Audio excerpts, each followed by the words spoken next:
One of the reason why pala kaya kami bumili ng wireless vacuum is para it will be easier for me na linisin yung stairs namin. Actually, matagal ko nang gustong bumili ng ganitong vacuum kaso I was hesitant kasi nga it's a bit pricey for us.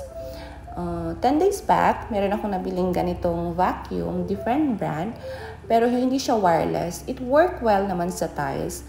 But then, nung ginamit ko siya sa carpet, nag-overheat yung motor part niya and it suddenly stopped. So, in-unplug ko, trinay ko ulit i-plug in, hindi na siya gumana. So, the next day, trinay ko ulit, gumana naman siya. It worked like 5 to 10 minutes lang, then nag-stop na ulit siya. So, we finally decided na bumili na lang ng other vacuum which yung merong good quality. So, ito yung napili namin, Samsung Jet 60. I like the quality naman. It worked well. Nakakalinis talaga siya ng maayos. But the disadvantage pag mga ganitong wireless vacuum is madali siyang malobat.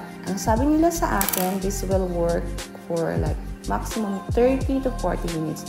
Pero feeling ko hindi siya umabot ng 40 minutes kasi hindi ko nilinis yung entire house namin.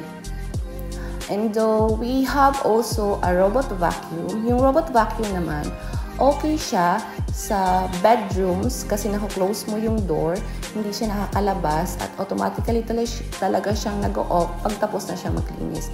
Pero kung dito siya sa wide space na floor ng bahay namin, feeling ko naguguluhan siya kung saan siya ang direction pupunta at hindi ako satisfied sa linis niya. Ang mas maganda talaga na na vacuum pag malaki yung bahay is yung canister na vacuum. We do have also a canister kaso lang medyo nabibigatan na ako sa canister, sa kakahila at saka meron ako sa akong iniinde sa shoulder ko kasi I'm the one who's only cleaning the entire house dito sa bahay namin. Wala kaming